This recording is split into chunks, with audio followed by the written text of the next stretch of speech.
Good morning, students. Students, today we are going to continue about electric charge in atom, transfer of electric charge, earthing and gold leaf electroscope. Let's start with the electric charge in atoms. You know that all matter made up of tiny particles, that is known as atoms. सारी matters है वो छोटे tiny particle से बनी होती हैं, उसको बोला जाता है atom. Further atom consist of three main particles, that is proton, electron and neutron. फिर एटम भी तीन पार्टिकल से बना होता है, proton, electron and neutron. Proton carries a positive charge, electron carries a negative charge. Proton है वो positive charge carry करता है, इलेक्ट्रॉन नेगेटिव चार्ज कैरी करता है एंड न्यूट्रॉन का कोई भी चार्ज नहीं होता है, वो न्यूट्रल होता है. In atom, under normal condition, number of proton is equal to number of electron. Thus, atom as a whole is electrically neutral. Atom जब normal condition में होता है तब equal number of proton and equal number of electron same होते हैं. Means electron and proton के जो number होते हैं वो same होते हैं. It means कि atom neutral normal condition में वो neutral होता है. When an atom gain electron, the number of electron is more than that of positive charge of proton. जब भी कोई एटम इलेक्ट्रॉन क्या करता है, गेन करता है, तब इलेक्ट्रॉन प्रोटॉन की कंपैरिजन में बढ़ जाते हैं. Hence the body is said to be negative charge. इसीलिए वो जो एटम है वो नेगेटिव चार्ज गेन करेगा.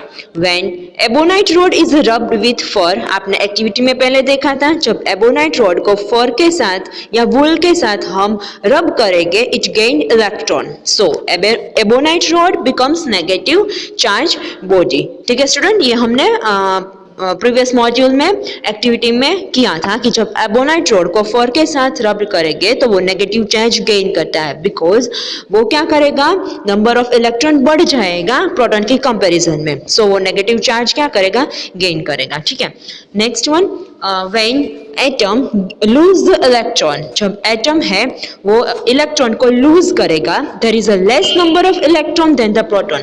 तो नंबर ऑफ इलेक्ट्रॉन क्या हो जाएगा, कम हो जाएगा comparison to proton. Hence body is said to be positive charge. इसीलिए एटम पॉजिटिव चार्ज क्या हो जाए, एटम है वो पॉजिटिव चार्ज हो जाएगा.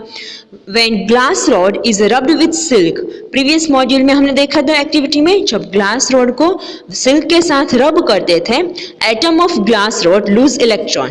तब जो ग्लास रोड के एटम थे वो इलेक्ट्रॉन लूज करते थे. सो ग्लास रोड क्या हो जाएगा, जब हम सिल्क के साथ रब करेंगे तो वो पॉजिटिव चार्ज हो जाएगा, बिकॉज वो इलेक्ट्रॉन लूज कर रहा है. Next one, method of charge transfer, method of transfer of charge. An uncharged body can be charged by following three method. कोई uncharged body है, उसको अगर चार्ज करना है तो हम तीन तरीके से कर सकते हैं, by friction, by conduction and by induction. ठीक है, कोई uncharged body को चार्ज थ्री वे से कर सकते हैं, friction, conduction, induction. First one देखते हैं, charging by friction. We have seen that when plastic comb is rubbed with dry hair, it acquires charge and attracts small piece of paper. Thus, the comb acquire its charge due to rubbing. आपने देखा था previous module में कि जब हम plastic com को dry hair के साथ रब करते हैं तो वो पेपर के जो पीस है वो उसको अट्रैक्ट करेगा. इट मीन्स कि हमने क्या किया, रबिंग किया, तो क्या लगा, फ्रिक्शन लगा कॉम्ब एंड किसके बीच में, ये राइट, हेयर के बीच में. Similarly when we rub an ebonite rod with fur, it also acquire charge. Same way से जब आप एबोनाइट रॉड को फर के साथ रब करोगे तो वो भी चार्ज एक्वायर करेगा. So when a body is rubbing against a silk या फर, इट एक्वायर चार्ज.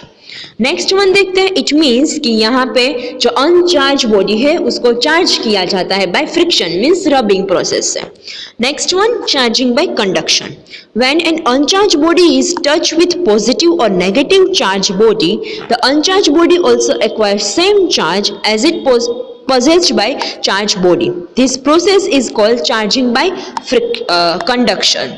जब अनचार्ज बॉडी को टच करवाते हैं चार्ज बॉडी के साथ, वो पॉजिटिव या नेगेटिव हो सकती है चार्ज बॉडी, तो जो अनचार्ज बॉडी वो सेम चार्ज गेन करेगा, एक्वायर करेगा जो चार्ज बॉडी के साथ आप टच करवाओगे, तो उस प्रोसेस को बोला जाएगा conduction. Next, charging by induction. The process of charging of body by keeping it near a charge body is called charging by induction.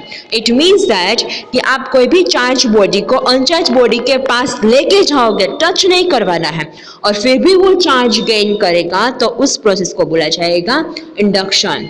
Charging by friction, charging by conduction, charging by induction.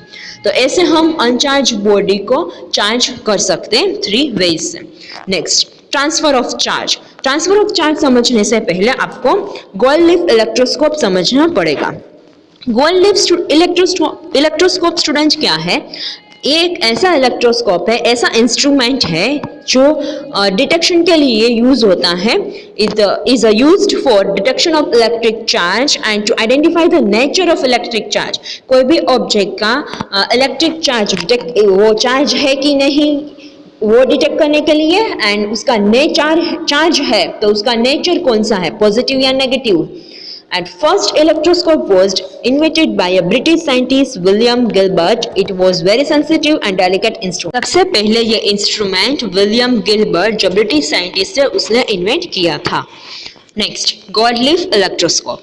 A gold leaf electroscope consists of brass rod which pass through a rubber stopper in a glass jar. Gold leaf electroscope एक glass jar होती है जिसमें बीच में mouth होता है, वहाँ पे rubber stopper होता है, वहाँ पे बीच में एक होल किया होता है, वहाँ से क्या होता है ब्रास रॉड को एंटर करवाते हैं. The top end of brass rod carry a brass disc and जो टॉप एंड है ब्रास रॉड का वहाँ पे ब्रास डिस्क लगाई होते हैं, एंड लोअर एंड पे 2 thin gold leaves होते हैं such that they hang parallel, और वो दोनों ऐसे हैंगिंग पोजीशन में लटकाए होते हैं जो पैरेलली होते हैं दोनों gold leaf parallel to each other. Some electroscope have a strip of silver, copper, aluminum or brass instead of gold. और कई जो इलेक्ट्रोस्कोप होता है उसमें सिल्वर, एल्यूमिनियम, कॉपर का भी यूज किया जाता है गोल्ड लीफ की जगह. Instead of gold leaf aluminium, silver का भी यूज कई बार किया जाता है. The glass jar protect the gold leaves from the outside air current. और ग्लास जार का काम क्या है, वो क्या करेगा, गोल्ड लीफ को एयर करंट जो बाहर की एयर है उसको प्रोटेक्ट करके रखेगा. The lower part of a glass jar in the interior is surrounded by metal foil.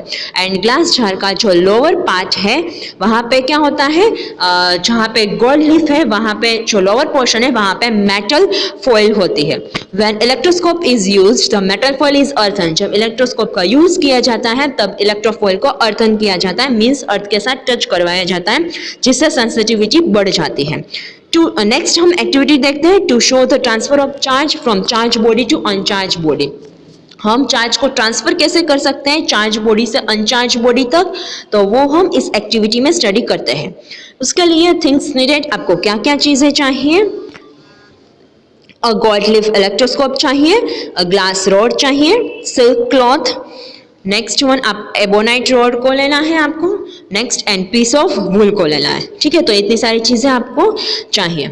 अभी क्या करवाना है, to rub a glass rod against a silk cloth to get a positive charge glass rod. आपने previous module में देखा था कि हम ग्लास रॉड को रब करेंगे सिल्क क्लॉथ के साथ तो वो पॉजिटिव चार्ज गेन करेगा ग्लास रॉड. ठीक है, तो वो हमने एक्टिविटी में स्टडी किया था. ठीक है, सेम वे से जैसे हमने एबोनाइट रॉड को फर के साथ जब रब किया था तब वो नेगेटिव चार्ज गेन करता था. ठीक है, तो वो हमने प्रीवियस मॉड्यूल में स्टडी किया था. ठीक है, तो फर्स्ट स्टेप आपको यहाँ पे क्या करना है, सिल्क क्लॉथ के साथ ग्लास रॉड को रब करना है. सेकेंड, अभी क्या करना है, take a gold leaf electroscope in which leaves of electroscope is initially folded. अभी आपको गोल्ड लीफ इलेक्ट्रोस्कोप लेना है और जब वो स्टार्टिंग में जब होगा तो वो इनिशियली फॉल्टेड होगा, मींस दोनों जो लीफ है वो फॉल्टेड हो गया। फिर क्या करवाना है अभी आपको, आपने जो ग्लास रोड को सिल्क के साथ रब किया उसको ब्रास डिस्क के पास लेके जाना है और फिर ऑब्जर्वेशन करना है। On touching the charge glass rod with brass disc the gold leaf diverge. जैसे आप क्या करोगे, आप ग्लास रोड को ब्रास डिस्क के पास टच करवाओगे तो जो गोल्ड लीफ पहले इनिशियली फॉल्टेड था तो वो डाइवर्ज हो जाएगा, वो एक दूसरे से थोड़ा दूर हो जाएगा, बिकॉज ग्लास रोड ने कौन सा चार्ज एक्वायर किया, पॉजिटिव चार्ज। जैसे आप ब्रास डिस्क के साथ टच करवाओगे तो वो ट्रांसफर होगा ब्रास रोड के थ्रू लीफ तक, ठीक है। एंड लीफ, दोनों लीफ कौन सा चार्ज कैरी करेंगे, पॉजिटिव चार्ज। तो वो क्या करेंगे, रिपल करेंगे, इट मीन्स कि वो एक दूसरे से दूर जाएंगे, तब गोल्ड लीफ क्या हो जाएगा, डाइवर्ज हो जाएगा, ठीक है। तो इस एक्टिविटी से हमें पता चला कि हम चार्ज बॉडी से अनचार्ज बॉडी तक कैसे ट्रांसफर कर सकते हैं चार्ज, ठीक है स्टूडेंट। तो यहाँ पे हमने क्या लिया, ग्लास रोड को लिया जिसके सिल्क के साथ रब किया और फिर उसको ब्रास डिस्क के पास लेके गए तो वो क्या होगा, जो गोल्ड लीव्स है वो डाइवर्ज हो जाएगा। सेम एक्टिविटी आप एबोनाइट रोड को लेके कर सकते हो। when charged glass rod touch the brass disc receive positive charge. This positive charge flow along the brass rod to gold leaves. You know that metal are a good conductor of electricity, ठीक है। When negative charge ebonite rod, same activity आपको करनी है, ebonite road लेके ebonite road को आपको फर के साथ रब करना है तो वो नेगेटिव चार्ज एक्वायर करेगा और फिर उसको ब्रास डिस्क के पास लेके जाना है, ठीक है। जैसे आप ब्रास डिस्क के पास लेके जाओगे तो through the brass disc charge है वो ब्रास रोड से पास होके गोल्ड लीव्स तक पहुंचेगा एंड गोल्ड लीव्स फिर से डाइवर्ज करेंगे, क्योंकि वो एबोनाइट रोड है वो नेगेटिव चार्ज एक्वायर करेगा, तो वही नेगेटिव चार्ज है वो ब्रास डिस्क से ब्रास रोड तक जाएगा और फिर गोल्ड लीफ तक पहुंचेगा, तो दोनों gold leaf same charge acquire करेंगे, इसलिए गोल्ड लीफ डाइवर्ज हो जाएगा, ठीक है।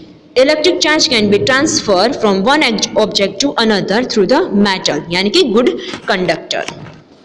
Next, uses of gold leaf electroscope. इसका यूज कहाँ पे होता है, first one, detection of charge. Charge को डिटेक्ट, कोई भी ऑब्जेक्ट को आपको डिटेक्ट करना है कि वो चार्ज है या अनचार्ज है, तो उसके लिए गोल्ड लीफ इलेक्ट्रोस्कोप का यूज किया जाता है। Gold leaf electroscope is used to detect charge on a body. Take a body which is to be tested for a presence of charge, touch it with the brass cap of a gold leaf. जिस body को आपको देखना है, test करना है कि वो charge है कि नहीं, उसको आपको ब्रास डिस्क के पास लेके जाना है। If body has no charge, it does not produce any effect on electroscope. अगर वो बॉडी चार्ज नहीं होगी तो वो कोई भी इफेक्ट है वो इलेक्ट्रोस्कोप के ऊपर प्रोड्यूस नहीं करेगी। And if there is a diverge of leaves, the body has either positive or negative charge. अगर वो बॉडी पॉजिटिव या नेगेटिव चार्ज होगी तो जो गोल्ड लीफ है वो क्या होगा, वो डाइवर्ज, जितना था उससे भी वो डाइवर्ज होना स्टार्ट कर देगा, वो ज़्यादा डाइवर्ज हो जाएगा। इट मीन्स कि जो बॉडी है जो आप टेस्टेड कर रहे हो वो आइदर पॉजिटिव या आइदर नेगेटिव चार्ज उसने एक्वायर किया है। तो ऐसे हम पता कर सकते हैं कि कोई भी बॉडी है वो चार्ज है या अनचार्ज है, ठीक है। सेकेंड, हम पता कर सकते हैं नेचर ऑफ द चार्ज। आप जिस बॉडी का नेचर जानना चाहते हैं कि वो चार्ज है तो उसने कौन सा चार्ज एक्वायर किया है, वो पॉजिटिव या नेगेटिव चार्ज, तो वो हमें इस गोल्ड लीफ इलेक्ट्रोस्कोप से पता चल सकता है। वो कैसे पता चल सकता है, इस एक्टिविटी को स्टूडेंट प्रॉपरली देखो। To identify the nature of charge an electroscope by touching a disc with charged glass rod. The leaves show divergence. Now touch the brass disc of a charged electroscope with the body to be tested. जिस body को आपको test करना है उसको brass disc के पास touch करवाना है। If divergence of leaves further increase, अगर divergence leaf का further increase होगा, हमने सेम वैसे पहले एक्टिविटी में किया था, ग्लास रोड को टच करवाया था तो ग्लास रोड में पॉजिटिव चार्ज था तो जो लीफ था उसने डाइवर्ज किया। अगर जिस ऑब्जेक्ट का आपको टेस्ट करवाना है उसको आप ब्लास्ट डिस्क के पास लेके जाओगे तो गोल्ड लीफ फर्दर इंक्रीज करेगा डाइवर्जेंस. इट मीन्स कि वो पॉजिटिव चार्ज है. This is because some positive charge on the body flow to brass disc and leaves diverge. This increase the positive charge on a disc and leaves which further increase the divergence. It means कि glass rod ने तो positive charge पास किया. अभी अगर diversion increase हो रहा है जब आप ऑब्जेक्ट को ब्लास्ट डिस्क के पास लेके जाओगे, इट मीन्स कि ऑब्जेक्ट भी कौन सा चार्ज कैरी कर रहा है, पॉजिटिव चार्ज. इसीलिए गोल्ड लीफ डाइवर्ज कर रहा है. मीन्स उसका जो डाइवर्जेंस है वो इंक्रीज हो रहा है. If there is a decrease in divergence of leaves the body is negative charge और अनचार्ज. और अगर वो ऑब्जेक्ट को आप ब्लास्ट डिस्क के पास लेके जाओगे तो डाइवर्जेंस क्या हो जाएगा, डिक्रीज हो जाएगा. इट मीन्स कि जो बॉडी को आपको टेस्ट मीन्स उसका नेचर जानना है कि वो पॉजिटिव है या नेगेटिव है, तो वो बॉडी नेगेटिव होगी. इसकी वजह से ही डाइवर्जेंस है वो कम हो जाएगा. ठीक है, नेगेटिव होगी या तो अनचार्ज होगी. तो हमने यहाँ पे क्या देखा कि नेचर अगर जानना है तो डाइवर्जेंस अगर फर्दर इंक्रीज होगा इट मीन्स कि वो पॉजिटिव चार्ज है. अगर डाइवर्जेंस डिक्रीज हो रहा है तो इट मीन्स कि वो जो ऑब्जेक्ट है वो नेगेटिव चार्ज है या तो अनचार्ज है. ठीक है स्टूडेंट, तो यहाँ से गोल्ड लीफ इलेक्ट्रोस्कोप से हमें दो तरीके से यूज होता है. एक तो हम उससे पता कर सकते हैं कि वो बॉडी चार्ज है या अनचार्ज है, और सेकेंड उसका नेचर हम पता कर सकते हैं पॉजिटिव है या नेगेटिव है. नेक्स्ट हम देखते हैं अर्थिंग के बारे में. Take electroscope, charge the electroscope by touching it with the brass disc by glass rod rubbed with the silk cloth. You see that leaves of the electroscope diverge. यहाँ पे आपको इलेक्ट्रोस्कोप लेना है, उसको ग्लास रोड को क्या करवाना है, सिल्क के साथ रब करना है, और फिर जैसा सिल्क के साथ रब करके ग्लास रोड को ब्लास्ट डिस्क के पास लेके जाओगे तो डाइवर्जेंस होगा लीफ में. Touch the end of brass disc gently with your hand. You observe that the leaves of electroscope come back to their original state. फिर आपको हैंड से टच करवाना है ब्रास डिस्क के पास, तो आप देखोगे कि जो ब्रास डिस्क जो इलेक्ट्रोस्कोप का लीव्स है वो फिर से ओरिजिनल स्टेज में आ जाएगा, वो कोलैप्स हो जाएगा. The reason is that the gold leaves lose the charge to earth through your body. इसका रीजन ये है गोल्ड लीव्स चार्ज लूज कर रहा है अर्थ के थ्रू हमारे बॉडी में. We can say that the electroscope leaves are discharge. हम ऐसे कर सकते हैं कि इलेक्ट्रोस्कोप के लीव्स डिस्चार्ज हो गए. The process of transferring of charge from a charge body to earth is called earthing. जिस प्रोसेस में चार्ज हम चार्ज बॉडी से अर्थ में ट्रांसफर कर सकते हैं उस प्रोसेस को बोला जाएगा अर्थिंग प्रोसेस. ठीक है स्टूडेंट, तो यहाँ पे सेम वे से ग्लास रोड को रब करना है और फिर उसको इलेक्ट्रोस्कोप के पास लेके जाना है. लीफ डाइवर्ज हो गए, फिर आपको हैंड से टच करना है तो आप देखोगे कि लीव्स ओरिजिनल स्टेट में आ जाएंगे बिकॉज वो डिस्चार्ज हो गया, उसने अपनी बॉडी में जो चार्ज है वो ट्रांसफर कर दिया. तो ऐसे ही हम कोई भी चार्ज बॉडी से चार्ज को ट्रांसफर कर सकते हैं अर्थ में. उस प्रोसेस को बोला जाएगा अर्थिंग प्रोसेस.